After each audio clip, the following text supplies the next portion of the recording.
pour revenir sur un rapport entre l'astrologie et la vie publique.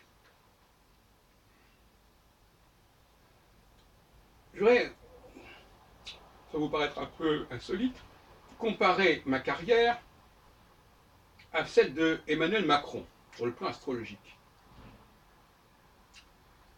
On a constaté que la grande force de Macron, et ça va se confirmer prochainement, je pense, c'est l'international.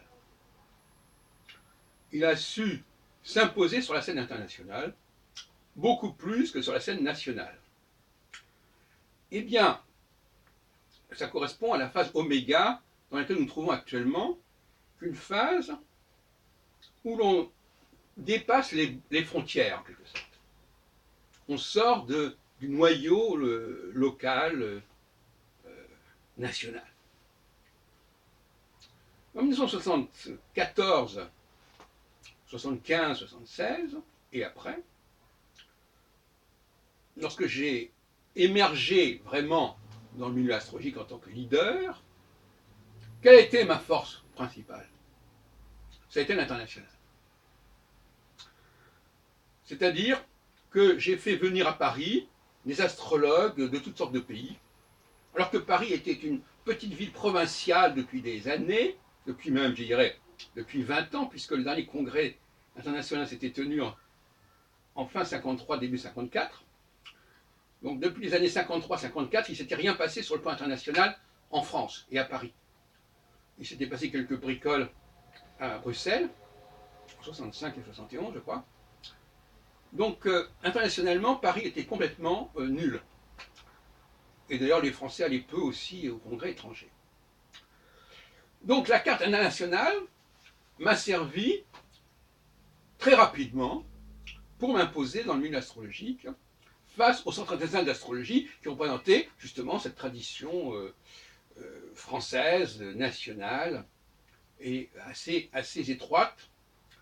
Et donc c'est par l'ouverture vers l'international, vers tous les pays d'ailleurs, parce que évidemment j'ai créé des structures, des fédérations internationales dans tous les sens, encore quelques années, entre la France, l'Allemagne, la Belgique, l'Italie, la Grèce, l'Israël, etc.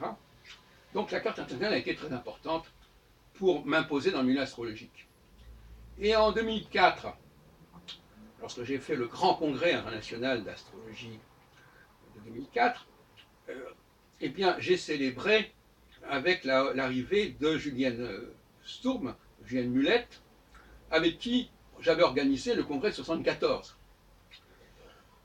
Et donc j'étais devenu secrétaire général de l'ISAR, l'International Society for Astrophysical Research,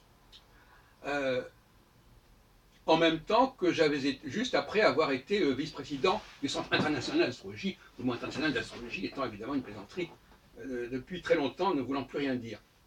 C'est pour ça d'ailleurs qu'ils ont changé en Société française d'astrologie, mais enfin c'est un autre épisode. À ma demande d'ailleurs, et selon mes recommandations. Et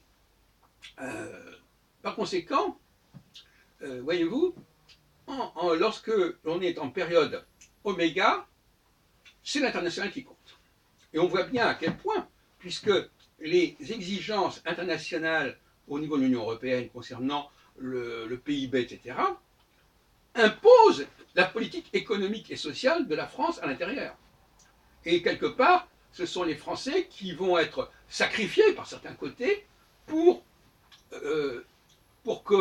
permettre à Macron d'avoir un crédit international.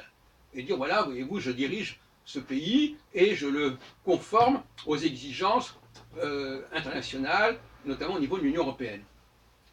Donc, oméga, lorsque Saturne est très séparé, très distancié par rapport à l'une des 4 étoiles fixes royales, je vous renvoie à mes travaux sur les baromètres astrologiques, eh bien, oméga va favoriser le dépassement des frontières trop rigides et trop étroites, et donc par conséquent, ce qui est d'ordre purement interne sera plus ou moins sacrifié par rapport aux exigences extérieures. Et inversement, lorsque Saturne rejoint et conjoint avec l'une des 4 étoiles fixes royales, en l'occurrence la prochaine fois, ça sera avec Faux-Malo, mais pas forcément la conjonction immédiate, ça peut être 11 degrés avant la conjonction, eh bien, ou même un peu plus d'ailleurs, une vingtaine de degrés avant la conjonction, à ce moment-là, c'est l'international qui est sacrifié au profit du national. Comme le Brexit, quelque part, quoi qu'on pourrait en discuter, c'est une logique opposée à celle de Macron. C'est-à-dire que Macron, lui, sacrifie l'intérêt national, malgré ses idées sur la réforme du travail, mais tout ça, ça n'a pas beaucoup de portée, à mon avis, en tout cas portée positive au niveau international, si ce n'est justement pour aligner la France sur un certain profil international, et notamment le modèle allemand.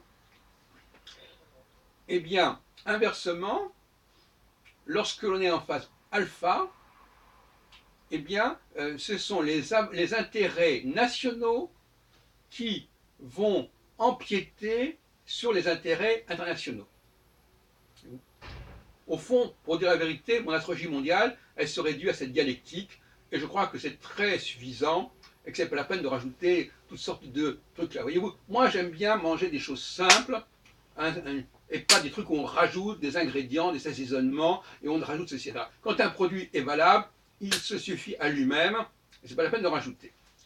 Alors je ne vais pas polémiquer là-dessus plus longtemps, mais retenez bien cela, la phase oméga, c'est le primat de l'international, avec tout ce que ça peut impliquer de départ à l'étranger, ou de contact avec l'étranger, ou d'alliances improbables, ou de dépassement des frontières raisonnables. Je pense à des alliances entre la France et la Turquie sous François Ier. Je pense à l'alliance, au pacte germano-soviétique en 1939, etc.